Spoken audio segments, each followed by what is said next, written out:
Buenas tardes a todos. Hoy hablaremos sobre los hechos y actos jurídicos.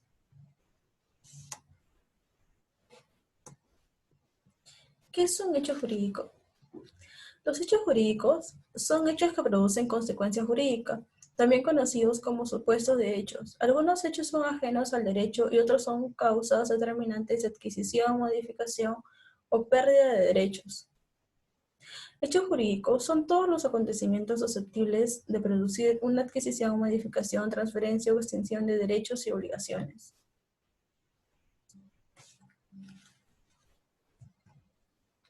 Bien, ahora veremos la clasificación de los hechos jurídicos. Se clasifican en hechos naturales y humanos o voluntarios. Los hechos naturales son los hechos de la ley de efectos jurídicos independientes de la voluntad humana. Por ejemplo, la muerte, que produce efectos jurídicos contra la sucesión. Con el nacimiento se produce el efecto de la capacidad jurídica.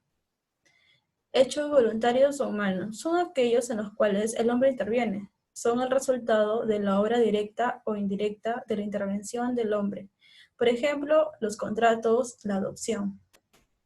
A su misma vez se pueden dividir en hechos lícitos o ilícitos. Los lícitos se dividen a su misma vez en materiales, como la transformación con una materia prima, y declarativos de voluntad, como los contratos. Ahora veremos los hechos jurídicos simples y complejos. Los hechos jurídicos simples son aquellos que constituyen un solo acontecimiento del cual derivan las condiciones para la aplicación de la norma jurídica, mientras que los complejos son aquellos que exigen el concurso de varios acontecimientos para la aplicación de la norma jurídica. Hechos jurídicos positivos y negativos. Los hechos jurídicos positivos son considerados los hechos por acción, mientras que los hechos jurídicos por omisión son considerados los negativos. Hechos jurídicos constitutivos, impeditivos y extintivos. Los constitutivos. Esta clasificación es a efectos de la prueba que debe contribuir el derecho que se invoca. Si alguien invoca un crédito contra una persona, deberá probar el hecho constitutivo del derecho que invoca, que en este caso será la entrega de un préstamo de una suma de dinero. Impeditivo. En el ejemplo anterior de la persona a quien se le reclama el crédito podrá responder con la prueba de un hecho impeditivo, por ejemplo, la capacidad del que reclama. Y extintivo. Tiene lugar cuando la persona a quien se le reclama el crédito pudiera probar la existencia del pago de dicho crédito, extinguiendo así el hecho constitutivo del demandante.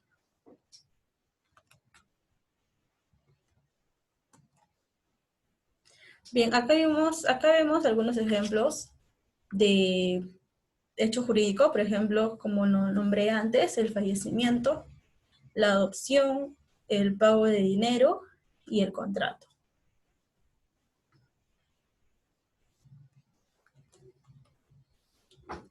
Ahora veremos los efectos del hecho jurídico. Por nacimiento, adquisición, modificación y extinción de los derechos. Nacimiento o adquisición. Es la obtención de un derecho por una persona quien pasa a ser titular del mismo. Adquisición. Hay dos: adquisición originaria y derivada. La originaria, cuando alguien toma posesión de un bien sin dueño o abandonada, con la intención de ser su dueño, adquiriendo así la propiedad. Y la adquisición derivada, cuando alguien transfiere el cuando alguien transfiere el dominio de una cosa a otro, ya tiene dueño y es transferida a otro. Caso de la traditio.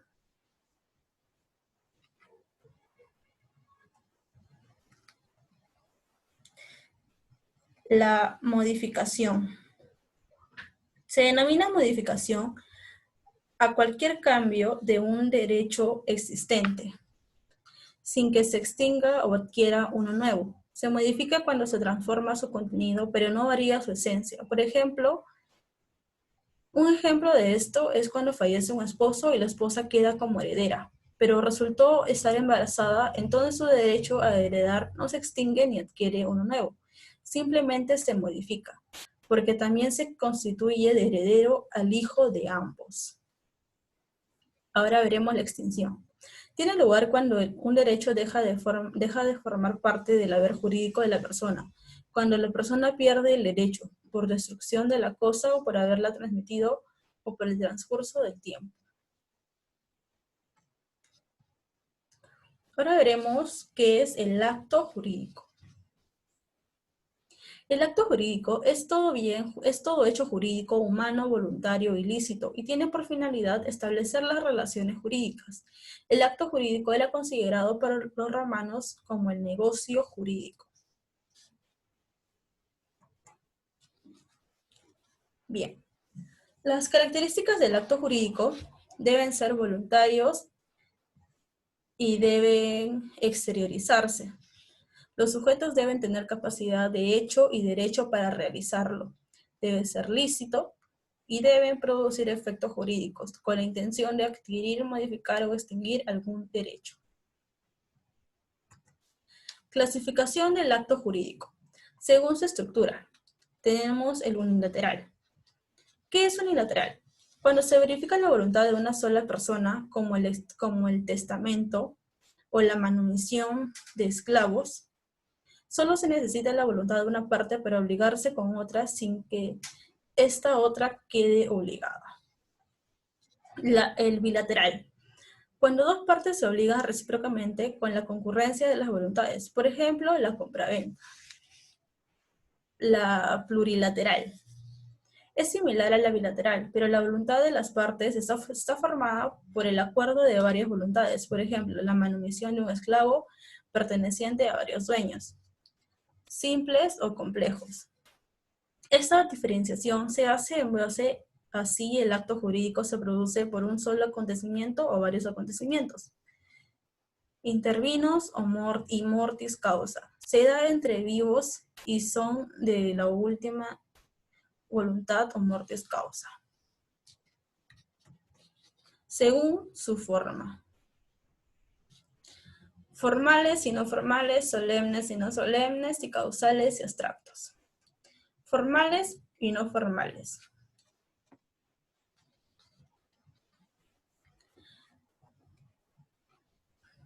Dependiendo de si la ley fijó la necesidad de la existencia de una forma determinada para realizarlos para su validez y eficacia.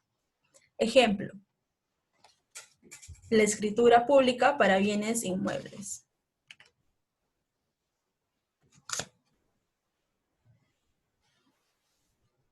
Los actos informales o no formales. La ley no describe procedimientos a ser realizados, pero igual produce efecto jurídico. Solemnes y no solemnes.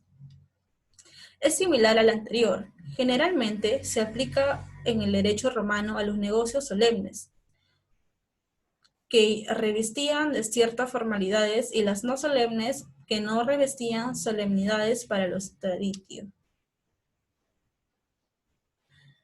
Causados o causales y abstractos. Los actos jurídicos causados eran aquellos que eran explícitos, o sea, debidamente manifestados y expresados, las causas o la voluntad. Las no causados eran aquellos que no estaban expresadas las causas o la voluntad de las partes. Según su contenido patrimonial. Acá encontramos el oneroso, que es cuando la prestación de una de las partes correspondía a cambio una remuneración, como en la compraventa. Se subdivide en aleatorio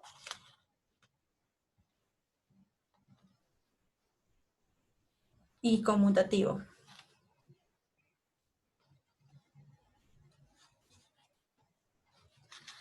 El El aleatorio, cuando la prestación debida por una de las partes depende de un acto futuro e incierto. Ejemplo, el bingo. Y el conmutativo, cuando existe una clara determinación de los derechos adquiridos, la prestación que las partes deben es inmediatamente hecha y cada una de las partes puede apreciar de inmediato el beneficio o pérdida que le produce el acto. Gratuitos, cuando no existe contraprestación. De disposición, capacidad de enajenar y disponer del bien, son los que realizan las personas jurídicamente capacitadas para enajenar un bien o para agravarlo con un hecho real. De administración, son aquellos que tienden a acrecentar el patrimonio. De conservación, son aquellos que tienen por objeto mantener y conservar los bienes.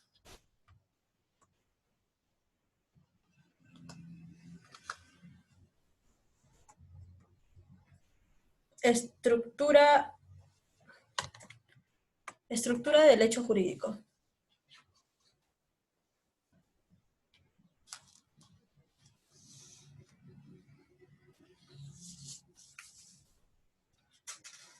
La estructura del hecho jurídico es capacidad, objeto y expresión de voluntad.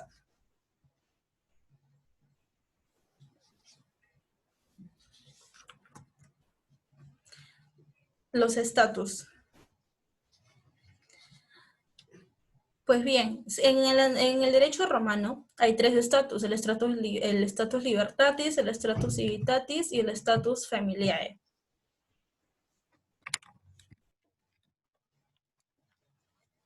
El estatus en el derecho romano fueron de importante relevancia, ya que ellos ilimitaban la capacidad y eran indispensables para la posición social y económica del derecho en el ciudadano y el no ciudadano.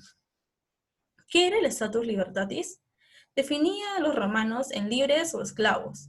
El status civitatis daba la categoría de ciudadano del Roma. Permitía al ius commercium, el ius connubium, el ius suffragium y el ius honorum. El status familiar, que definía su estado de estar sujeto a la patria potestad o no. El ciudadano el sui iuris ejercía la patria potestad sobre toda la familia, mientras que el alinea iuris era el que se encontraba bajo patria potestad del patria familiar. Acá vemos una imagen del status libertatis, una imagen del status civitatis y el status familiare.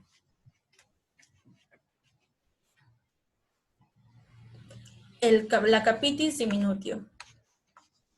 Pues bien, igual que el estatus, la capitis diminutio también se dividía en tres grupos. Era la capitis diminutio máxima, la media y la mínima. La capitis diminutio. El estado de un ciudadano romano constituía la capacidad del derecho necesaria para actuar en la vida jurídica, comprendía su libertad, su ciudadanía y su familia, y podía verse disminuido en ocasión y hallarse incurso en algunas de las situaciones previstas por las leyes, de manera tal que según fuera la entidad de la situación, alguna de las situaciones previstas por las leyes, de manera en la cual fuera la entidad de la situación, el ciudadano romano podría sufrir una disminución de los estatus libertatis, civitatis familiares, respectivamente. La capitis diminutio máxima. Esta suponía la pérdida de los tres estados, de manera que el ciudadano que la sufría era en la práctica un incapaz de derecho, desprovisto de personalidad jurídica y en consecuencia se le privaba su libertad, debiendo someterse a la autoridad de otra persona, de los derechos emergentes de su calidad del ciudadano. El patrimonio se transfería íntegramente a su amo, puesto que también se le privaba del jus commerci.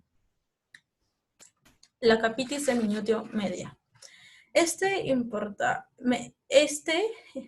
Quitaba la pérdida de los derechos emergentes de calidad de los ciudadanos y de aquellos provenientes de las relaciones de familia, conservando el capitis diminutio de libertad. Sufrían esta disminución de esa capacidad los ciudadanos que eran condenados al destierro o bien deportados por considerar sujetos contrarios a los intereses del pueblo romano, los penados por interdicto y los que por su propia voluntad desechaban la ciudad romana optando otra, etc. Finalmente viene el capitis diminutio minima. Este importaba la pérdida del estatus familiar, es decir, de los derechos emergentes de las relacionadas a la familia, como por ejemplo el derecho sucesorio, la tutela y la curatela. Bien, ahora veremos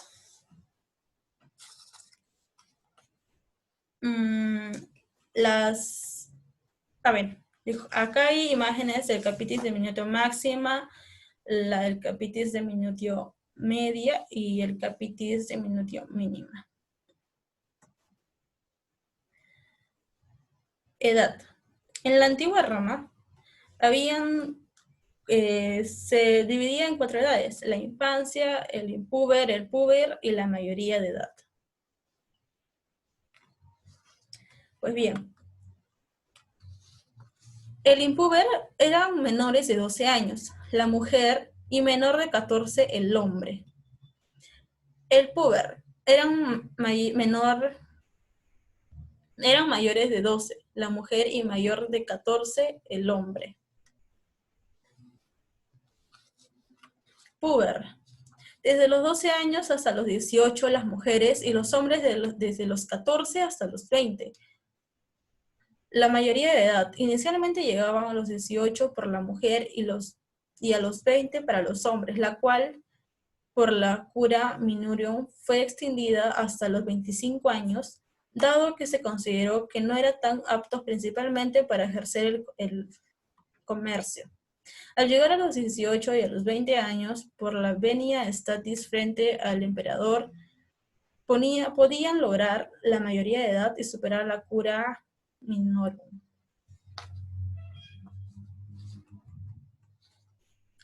Acá también vemos imágenes de la infancia, unos niños que están jugando, impúber, púber y la mayoría de edad. Elementos del acto jurídico. Debe ser lícito, el acto jurídico debe ser posible, debe ser determinado, determinable, debe de ser una declaración de voluntad y forma, y la teoría clásica que distingue en la estructura del acto jurídico.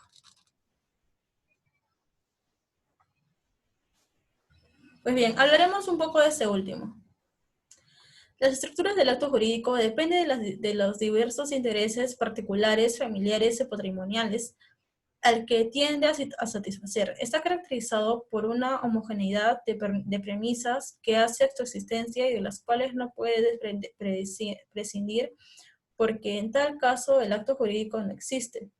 Y estos son los elementos esenciales: capacidad de expresión, de voluntad y objeto lícito, complementado por los naturales y accidentales.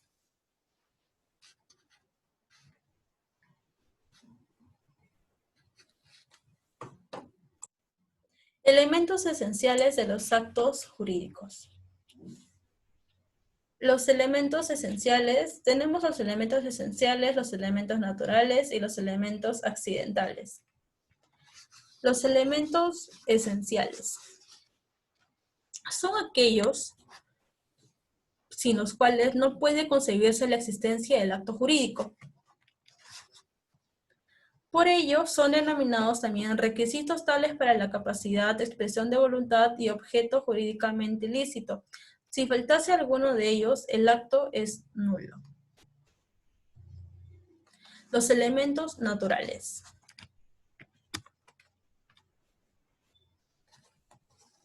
Son aquellos que no resultan necesarios para concebir el acto jurídico, pero están en la naturaleza del mismo, aunque las partes no lo mencionan.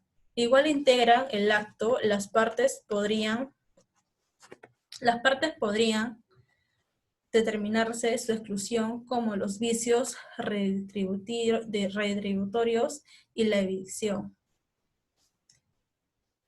Los elementos accidentales son aquellos que no se pueden lícitamente incorporar a un acto jurídico, pero cuya existencia no se presume, sino que depende de la voluntad de las partes que lo hayan o no querido incorporar. Generalmente se mencionan como elementos accidentales con condición, el plazo y el modo de cargo.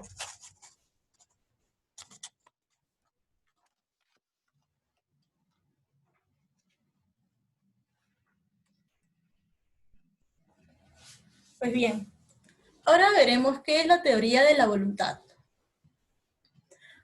Dada la obscuridad de la declaración, el intérprete debe buscar la voluntad interna del declarante, dando preeminencia a la intención real de los contratantes. Solamente existe consentimiento cuando medía una concordancia entre lo realmente querido entre las partes y lo declarado por ambas. De no haberse esta concordancia, no existe el consentimiento y por lo tanto hay nulidad del acto. Busca satisfacer la idea de equidad. Cuando hay discrepancias, debe atenderse a la voluntad, que es el fondo, y no a la declaración, que es la forma, basándose en que muchas veces se declara lo que no se quiso. Teoría de la declaración. Hay que atenderse únicamente a la voluntad declarada, interpretándola de manera aislada a las motivaciones internas de la declaración. Esa es la más utilizada por la justicia. El derecho no puede depender de la voluntad de las partes. Hay que atender qué es lo declarado, porque si no se estaría permanentemente reviviendo las declaraciones, y voluntad es indeterminable por ser interna. Crearía un caos jurídico. Los vicios de la voluntad.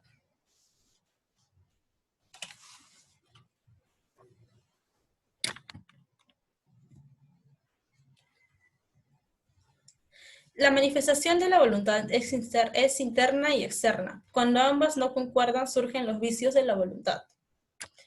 Estos vicios de voluntad pueden ser conscientes e inconscientes.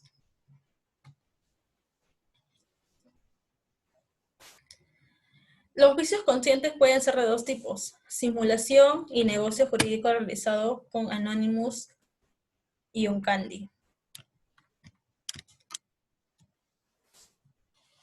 La simulación, por ejemplo, venta de una propiedad sin precio donde se esconde la donación. Y los negocios jurídicos realizados con Anonymous y Uncandi son o con anónimo de broma. Los vicios inconscientes pueden ser 3: el error, el dolo y la violencia.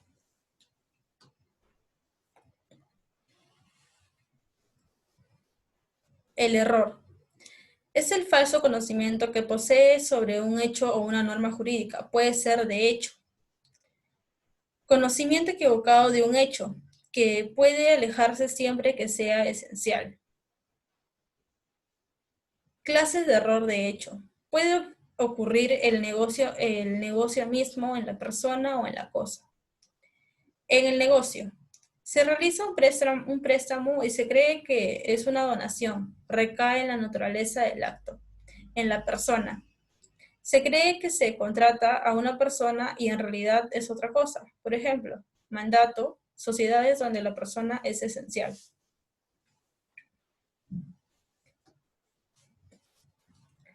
Y en la cosa tenemos 3 formas: en la sustancia, en la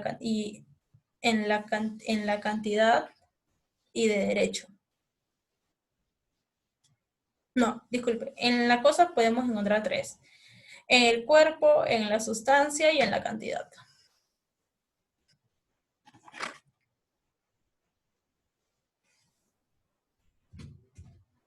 En el cuerpo, recae en la identidad. Ejemplo, creo que compro el fondo de Celso, es de Marco Aurelio. En la sustancia, creo que es oro y es cobre, vino o sangre. En la cantidad, no hay acuerdo en la cantidad establecida. Ejemplo, prometes darme 10 haces, prometo darte 3 haces. Fueron actos inválidos hasta que Justiniano aprobó esos negocios jurídicos por el monto menor. Y el otro que es de hecho.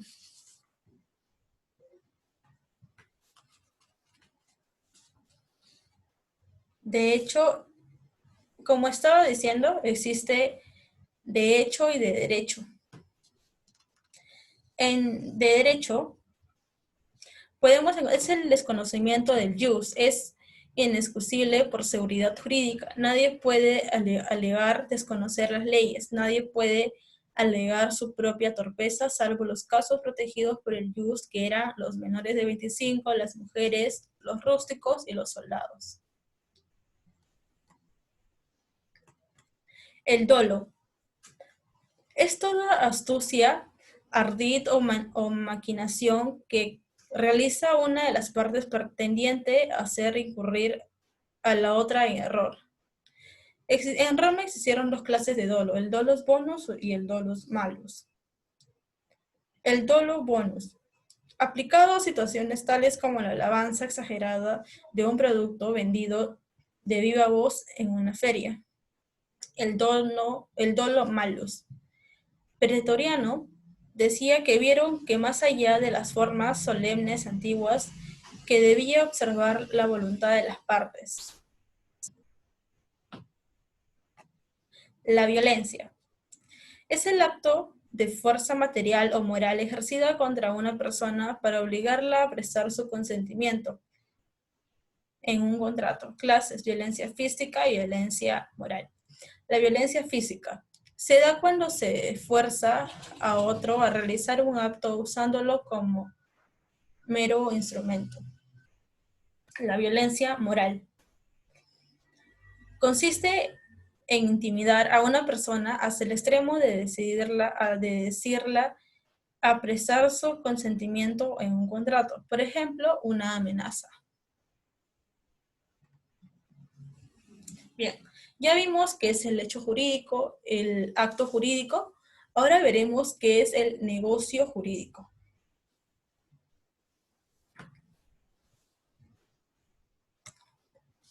El negocio jurídico es la manifestación de la voluntad encaminada a la consecución de un fin práctico permitido y protegido por la ley.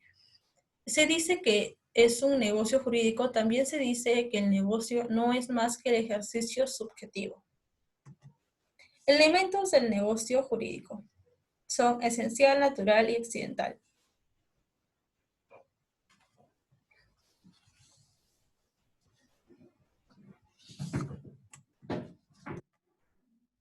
Ya.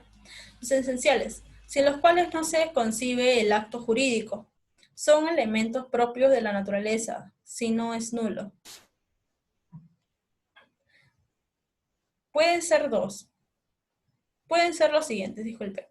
Manifestación de la voluntad del sujeto, que es expresa, oral y escrita, y tácita. También está el objeto, causa y forma. Naturales. Están incisos en la propia naturaleza del acto. No hace falta introducirlos ni mencionarlos porque están siempre donde están.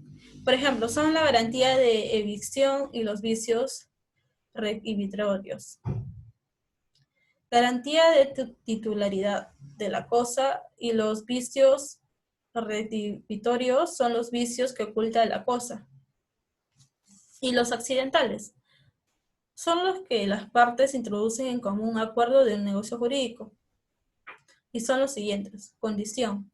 Es una declaración accesoria de la voluntad por la cual las partes hacen depender el nacimiento o cesación de los efectos propios del negocio jurídico. Pueden ser suspensiva. Nace el acto y si la condición se cumple, se produce. El efecto jurídico es un acontecimiento futuro e incierto. Ejemplo, si se recibe de regalo un auto. Resolutoria.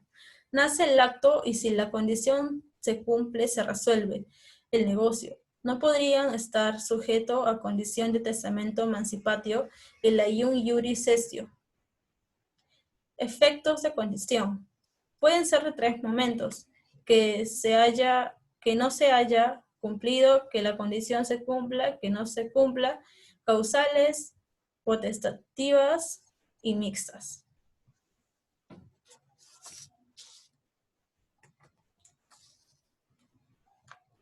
Ineficacia de los actos jurídicos. ¿Qué es la ineficacia de los actos jurídicos? Cuando algunos de los elementos esenciales de los actos jurídicos falte, se produce la ineficacia de los actos jurídicos, produciendo nulidad o anulidad. Son sanciones que se le aplican a los actos jurídicos de no producir afecto. Clases de ineficacia.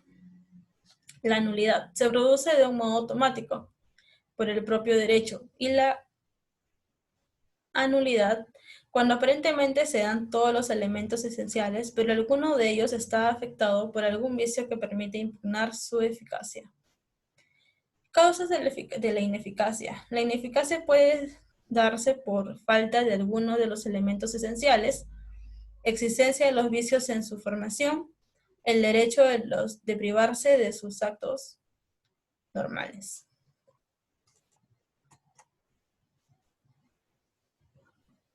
Gracias.